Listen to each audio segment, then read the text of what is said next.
క్రియలు జరుగుతున్నవి, వంచనయు కపటమును దాని అంగడి వీధులలో మానక జరుగుతున్నవి. నన్ను దూషించువాడు శత్రువు కాడు, శత్రువు అయిన ఎడల నేను దాన్ని సహింపవచ్చును. నా మీద మిట్టుపడువాడు నా యందు పగపట్టిన వాడు కాడు, అట్టి వాడైతే నేను దాగి ఉండవచ్చును. ఈ పని చేసిన నీవు నా సహకారివి, నా చెలికాడవు, నా పరిచయుడవు. మనము కూడి మధురమైన గోష్ఠి చేసి ఉన్నవారము, ఉత్సవమునకు వెళ్ళు సమూహముతో దేవుని మందిరమునకు పోయి ఉన్నవారము. వారికి మరణము అకస్మాత్తుగా వచ్చును గాక, సజీవులుగానే వారు పాతాళమునకు దిగిపోదురుగాక. చెడుతనము వారి నివాసములలోను వారి అంతరంగమునందును ఉన్నది. అయితే నేను దేవునికి మొరపెట్టుకొందును, యెహోవా నన్ను రక్షించును. సాయంకాలమున ఉదయమున మధ్యాహ్నమున నేను ధ్యానించుచు మొరపెట్టుకొందును, ఆయన నా ప్రార్థన ఆలకించును. దేవుడి మాటలు మనందరి వినికిడిలో దీవించునగాక. ఆమేన్. ఆమేన్. Praise the Lord. ప్రభువుకే మహిమ కలుగునుగాక. ఈ చదవబడిన ఈ పరిశుద్ధమైన ఈ కీర్తనలో నుండి 55వ ఈ కీర్తన భక్తుడైన దావీదు గానము చేస్తూ ఉన్న పాట ఇది. గానము అంటే స్తుతి, దేవుడిని ఆరాధించుట. దావీదు తన యొక్క జీవితంలో ఏ పరిస్థితిలో ఉన్న దేవుణ్ణి ఆరాధించేవాడు. ఆరాధన అనేది చాలా ప్రాముఖ్యమైనది. అయితే మరి ఈ యొక్క కీర్తనలో మనం ఏం చూస్తామంటే 16-17 వచనాలలో దావీదు చేస్తూ ఉన్నటువంటి ప్రార్థన కనపడింది. ఆయన ఉదయమున, సాయంత్రమున, రాత్రి పగలు దేవుని యొక్క సన్నిధిలో ప్రార్థన చేస్తూ ఉన్నాడు. అయితే ఎందుకు ఆయన ప్రార్థన చేస్తూ ఉన్నాడు అని అంటే, ఈ మొదటి భాగము నుండి చూసినట్లయితే ఆయన యొక్క జీవితంలో దేవుడు తనను విడిచిపెట్టాడు అనే ఒక భయం అనేది అతని యొక్క జీవితంలో ఉన్నది. దేవుడు నన్ను విడిచిపెట్టాడు, అందుకనే నేను ఈ శ్రమలో ఉన్నా, నేను ఈ కష్టంలో ఉన్నా అనే ఒక అపోహ ఈ యొక్క దావీదులో కలిగింది. అలాగే రెండోది ఏంటంటే, ఆ అపోహను బట్టి దేవుడు విడిచిపెట్టాడు అనే ఆ యొక్క కోణంలోనే మనుష్యుల యొక్క పరిస్థితులను బట్టి భయపడుతూ ఉన్నాడు. మనుష్యులు తన తరుముతూ ఉండగా ఆయన భయపడుతూ ఉన్నాడు. మూడవది ఏంటంటే, అతనిలో ఒక ఆశ ఉన్నది. ఆశ ఏంటంటే, ఈ మనుషులు తరుముతూ ఉన్నారు, మరి దేవుడు నన్ను విడిచిపెట్టాడు కదా, ఇలాంటి సమయంలో నాకు రెక్కలుంటే బాగుండు కదా, నాకు రెక్కలుంటే నేను ఎగిరిపోదును కదా, లేదంటే దూరముగా వెళ్ళి ఒక అరణ్యములో నేను దాగి ఉందను కదా అని ఈ దావీదు మహాభక్తుడు పలుకుతూ ఉన్నటువంటి మాటలు ఈ యొక్క అధ్యాయంలో మనం చూస్తూ ఉన్నాం. అయితే మరి ఎందుకు ఆయన అంత భయపడటానికి కారణం ఏంటి? ఆయన ఎందుకు అంతగా కృంగిపోయాడు?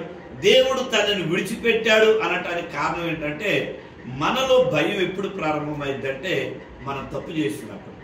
మనలో పాపం ఉంటే పాపం ఏం చేస్తుందంటే మనల్ని భయానికి గురి చేస్తూ ఉంటది. మరి దావీదు యొక్క పాపము మనందరికీ తెలిసిందే. ఆ పాప యొక్క భీతి అతను వెంటాడుతూ ఉన్నది. ఆ భయం చేతనే అతడు ఏం చేశాడు? నా పాపం ద్వారా దేవుడు నన్ను విడిచిపెట్టాడు, నన్ను ఎడబాస్తాడు అని ఒక విధమైనటువంటి డైమా అంటారు కదా, అంటే అలాంటి అపోహతో ఆయన బాధపడుతూ ఉన్నాడు. అయితే మరి ఆయన అంతగా బాధపడటానికి ముఖ్య ఉద్దేశం ఏంటంటే, అక్కడ మాట అన్నాడు, ఒకవేళ శత్రువులు పరాయి వాళ్ళు అయితే నేను ఏదో విధంగా ఎదుర్కోగలుగుతాను. అంటే ఫిలిస్తీన్లో లేదా అమోరీలో లేదా కనానీలో ఇలాంటి వారు ఎవరైనా దాడి చేస్తే నేను వారిని ఎదుర్కోగలుగుతా. కానీ శత్రువులు ఇప్పుడు ఎవరు అని అంటే, అతని యొక్క కుమారుడు అబ్షాలోము తన మీద తిరుగుబాటు చేశాడు. అతనితో పాటు తనకి స్నేహితుడుగా ఉన్నటువంటి అహీతోపేలు అనే వ్యక్తి ఈ అబ్షాలోముకి జతకూడాడు. వీళ్ళిద్దరూ కూడా జతకూడి తిరుగుబాటు చేసేపాటికి ఆయన అంటున్నాడు, ఏమని? నా చెలికాడు, నా సహచారి, నాతో ఉన్నటువంటి వాడు అని ఆ వచ్చిన చదువుకున్నాం కదా. సో అందుకే నా అధ్యాయం అంతా చదివించింది, 19వ వచనం వరకు చదివాం. ఆయన అంటూ ఉన్న మాట, వారు పరాయి వారు కాదు, నా చెలికాడు, అలాగే నాతో ఉండేవాడు, నా యొక్క స్నేహితుడి కన్నా అధికంగా నాతో సహజీవనం కలిగినటువంటి వ్యక్తి నాకు శత్రువుగా ఉన్నాడు అని దావీదు పలుకుతూ ఉన్నాడు.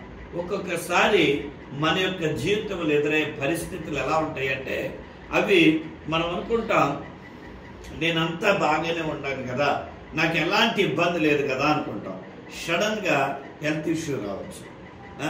శత్రువు అనేవాడు ఎలాగొస్తున్నాడంటే మన శరీరం మీద దాడి చేస్తాడు, మన కుటుంబం మీద దాడి చేస్తాడు, అలాగే మన యొక్క మంచితనం మీద, మన ప్రవర్తన మీద, బయట ఉన్నటువంటి మన జీవనోపాధికరమైన పరిస్థితుల మీద వారు ఏ విధంగా వాడు దాడి చేసి మనలో ఒకలాంటి భయాన్ని కలగజేస్తాడు.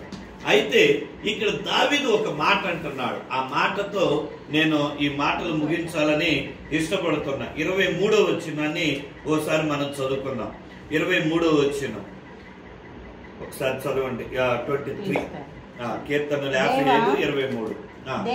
దేవా నాశన కూపములో నీవు వారిని పడవేయుదువు, రక్తాపరాధులను వంచకులను సగము కాలమైన బ్రతుకరు.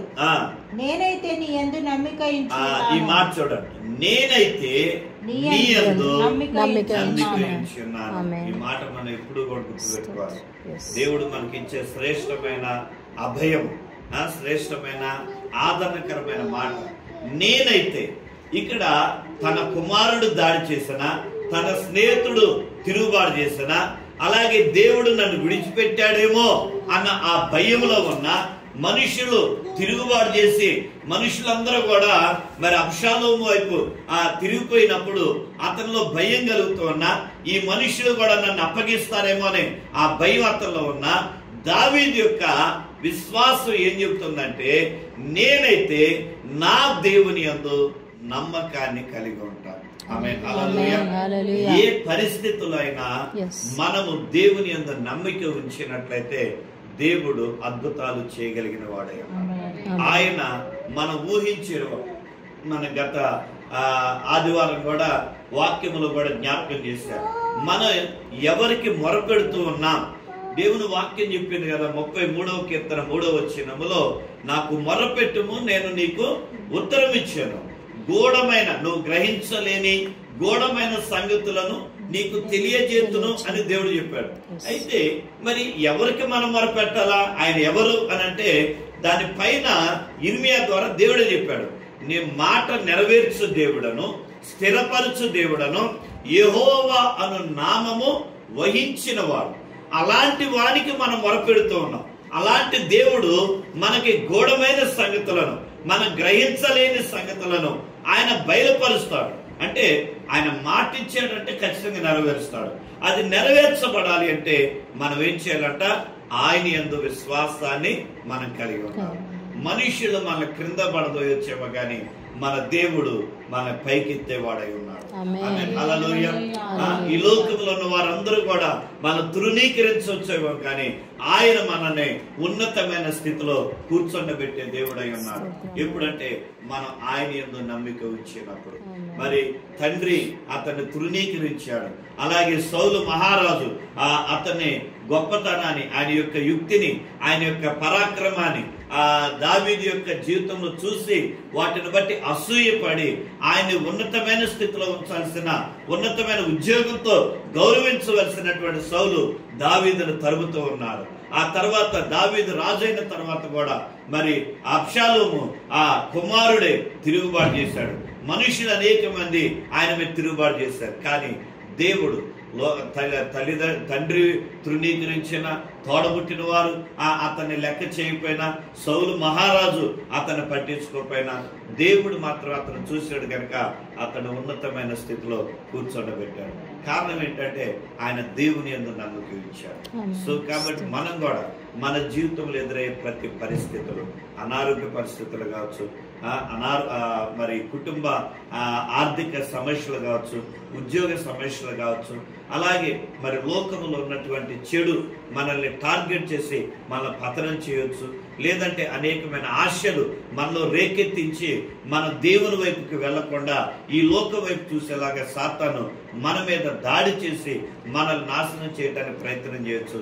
ఇలాంటి అన్ని పరిస్థితుల్లో మనం ఆయన యందు నమ్మిక ఉంచినట్లయితే మనం ఎక్కడ పడిపోయినా సరే, ఎక్కడ పడిపోతున్నా సరే, మన జారి పడిపోకుండా ఆయన మన పట్టుకొని మన నడిపించే దేవుడై. ఈ లోకంలో ఉన్న వారు గాలిని విత్తుతున్నారంట, సుడిగాలిని పొందుకుంటున్నారంట.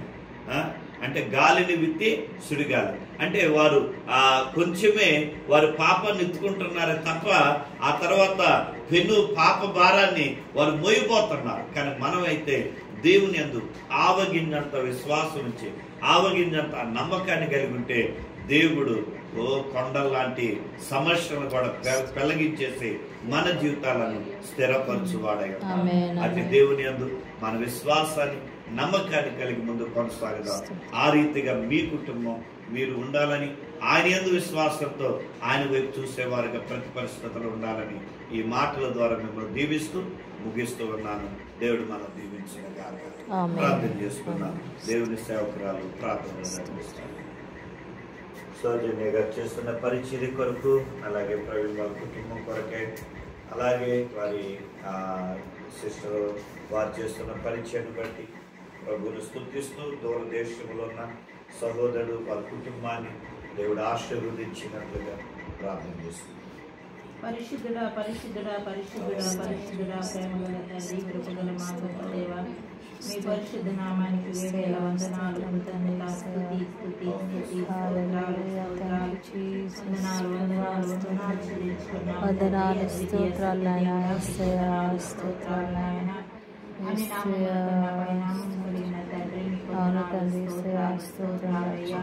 కృపా సత్య సంపూర్ణులైన తండ్రి, మీకు వందనాలు స్తోత్రాలు స్తోత్రాలు స్తోత్రం అయ్యా. కృప వెంబడి కృపతో స్తోత్రం. Thank you Jesus. హల్లెలూయా. స్తోత్రం ప్రభువా, నీవు నాయన దీవించే దేవుడు. Thank you Jesus.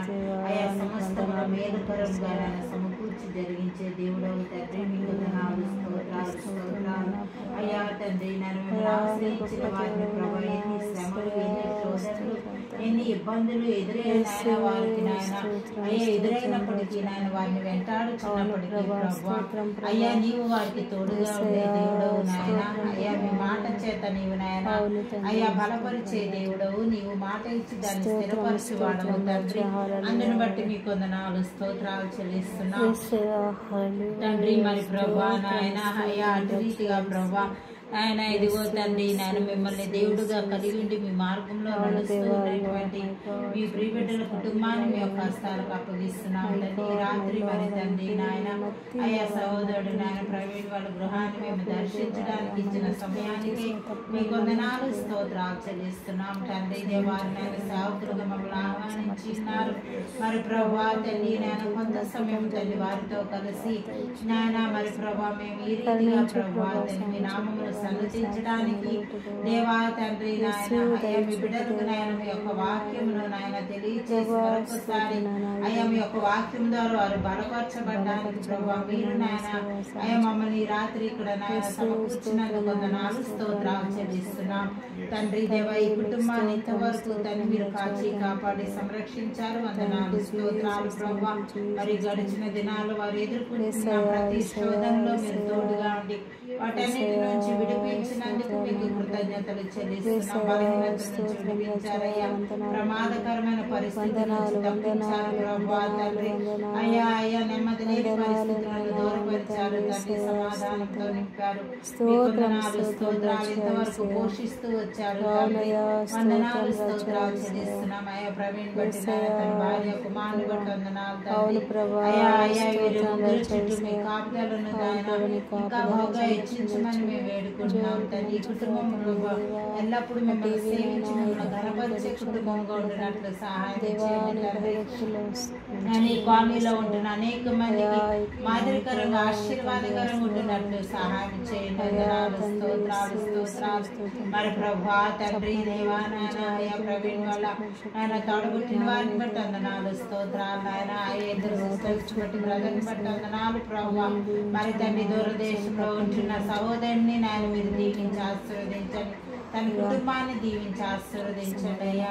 నాయన వారి ఉద్యోగాల్లో వారి పరిచయలో మీరు తోడుగా ఉండండి. వందనాలు, స్తోత్రాలు. అలాగే ప్రభా దేవానాయన సహోదరి తండ్రి నాయన అయ్యా తండ్రి అయ్యా సౌజన్య గారిని బట్టి వందనాలు, స్తోత్రాలు చెల్లిస్తున్నాం తండ్రి. వారి సహోదరిని బట్టి వందనాలు అయ్యా. వారి ఇరువురిని తండ్రి నాయన పనిలో వాడుకుంటున్న విధానానికి వందనాలు. ప్రత్యేకంగా అయ్యా అయ్యా ఇదిగో తండ్రి సౌజన్య గారు చేస్తున్నటువంటి తండ్రి నాయన పరిచయం ఏదైతే ఉన్నదో ప్రభా దాన్ని మీరు ప్రభా నాయన బహుగా మీరు తండ్రి ఆశీర్వదించి నేను ఫలింపచేయమని వేడుకుంటున్నాం తండ్రి. వందనాలు, స్తోత్రాలు తండ్రి. వారి ప్రభా నన్ను ఎక్కడ నాయన తండ్రి ఏ సమయంలో ఏ రీతిగా తండ్రి మీ సేవలో పాలు పొందుతూ ఉన్నారో ప్రభా అక్కడ తండ్రి నాయన వారి ద్వారా అనేక మంది దీవించబడ్డానికి, అనేక మంది రక్షణలోనికి నడిపించబడ్డానికి, నాయన పాపముల నుంచి విడిపించబడ్డానికి, నాయన రోగముల నుంచి విడిపించబడ్డానికి తండ్రి చీకటి శక్తుల నుంచి విడుదల పొందుకోవడానికి సహాయం చేయండి. వందనాలు, స్తోత్రాలు అయ్యా. అనేక ప్రాంతాలకు వెళుతున్నప్పుడు మీ కాపుదల దయచేయండి. మంచి ఆరోగ్యాన్ని అనుగ్రహించండి తండ్రి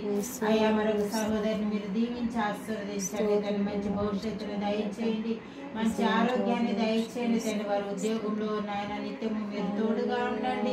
వందనాలు, స్తోత్రాలు, స్తోత్రాలు చెల్లిస్తున్నాం అయ్యా. ఈ కుటుంబము ప్రభా మరి తండ్రి నాయన అయ్యా ప్రతి విషయంలోనూ నాయన వీరందరూ కూడా ప్రభా మీ మీద ఆధారపడుతున్న బిడ్డలుగా ఉంటున్నారు నాయన. దీవించి ఆశీర్వదించండి అయ్యా. మిమ్మల్ని నమ్ముకున్న వారిని ఎన్నడూ నీవు ఎక్కడ సిగ్గుపడనీయవు ప్రభా అయ్యా. మిమ్మల్ని బట్టి నేను మీ నామంలో ఘనపరిచే దేవుడవు, హెచ్చించే దేవుడవు, ఆశీర్వదించే దేవుడవు కనుక అంటే మీ యొక్క సమృద్ధి ఆశీర్వాదాలు వీరికి దయచేయమని వేడుకుంటున్నాం. అలాగే తండ్రి దేవ స్వప్నాలు నాయన తల్లిదండ్రులను బట్టి వారి కుటుంబ సభ్యులందరినీ బట్టి వందనాలు దీవించి ఆశీర్వదించమని వేడుకుంటూ ప్రభా ఈ కుటుంబాన్ని ఇంకా ఆత్మీయంగా తండ్రి నాయన అయ్యా బహుగా ఫలింపచేసి తండ్రి అయ్యా ప్రభా నాయన అయ్యా మీ ఎదుట నాయన ప్రతి విషయంలో యోగ్యులుగా ఉండే కృపను అనుగ్రహించి మీరే మహిమ ఘనత ప్రభావములు పొందుకోమని మరొకసారి సమయాన్ని బట్టి మీకు స్తుతులు చెల్లిస్తూ యేసు నామములో ఈ ప్రార్థన అడిగి పొందుకొని ఉంటున్నాము తండ్రి.